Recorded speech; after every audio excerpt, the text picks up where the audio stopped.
In this video, we will show you how to add behavioral tracking to your previously recorded experiment, even if you did not set up tracking parameters during your initial recording. In part 2, we will discuss how to merge this behavioral data with your photometry data and the importance of using the photometry data from the initial recording.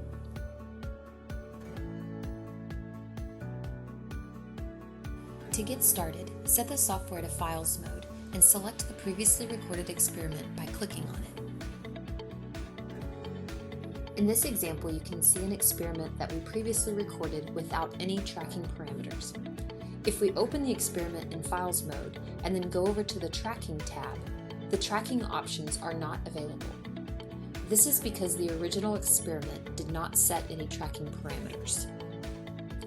In order to add tracking parameters, we will need to set up a new experiment. Click the plus button to add a new experiment. Name your experiment and select OK. Once the experiment has been added, you will need to select the source for each of the video files. Please note, you must select the source for all 4 video windows, even though you will only be using the behavioral video for tracking parameters. Once you have chosen the source for your video files, you can set up your tracking parameters. It is best to start by drawing an outline of the experimental arena over the video image. Once this outline is drawn, the system ignores objects outside of the arena when processing the images. This results in lower CPU usage and reduces false object detections due to reflections and shadows. It also allows the experimenter to exclude areas of the image that have no relevance to the experiment. For this example, we will outline the T-maze by using the Polygon tool. When using the freehand polygon tool, click the left mouse button over desired points that will be the nodes of the polygon, and use a right click to close the polygon. The shape can be moved or resized by left-clicking and dragging. Once you have your arena defined, you can set up any zones of interest. For example, if you'd like to track when the animal enters the left or right arm of the T-maze. If you set your arena and/or zone and you need to make changes, you're able to make adjustments to your arena and zone to fit your exact preference.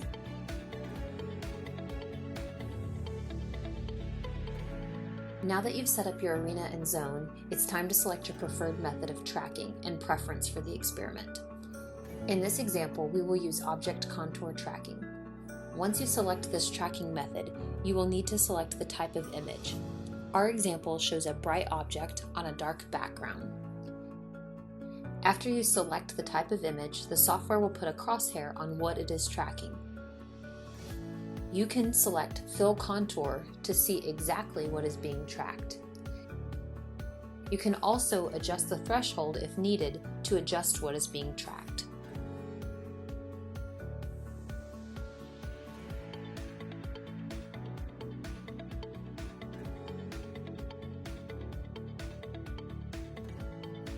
Now that you have your tracking parameters set up, you can click Record to re-record your file with your newly added tracking.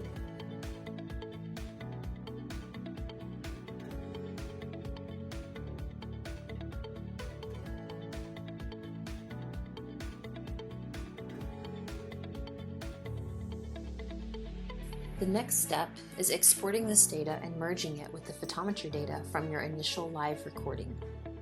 Before getting started, it is important to note that you should always export the photometry data from the initial recording file. The saved video files will be compressed, and the photometry data exported from a compressed video file will be different than the data exported from the original file. If you haven't already exported your photometry data, you can do that now. Select your experiment with the initial recording, the one without behavioral tracking. Then set the software to View Sessions as Recorded. You will export your photometry data using the button labeled PH located in the Sessions tab at the bottom left side of the application. Name your file and select OK to save your file. Next, export your behavioral data. Select the experiment with the newly added tracking parameters and make sure the software is in View Sessions as Recorded mode.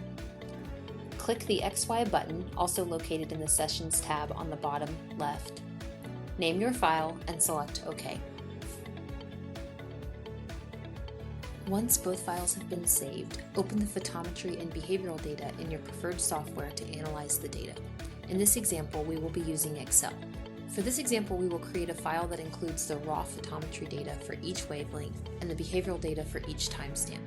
To do this, we will delete the columns we don't want from the photometry data and then copy and paste the columns with tracking information from the behavioral file to the photometry file.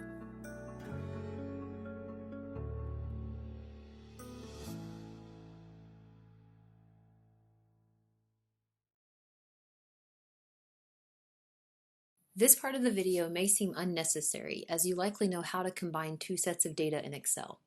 However, the most important part is to make certain you use the photometry data from the original recording.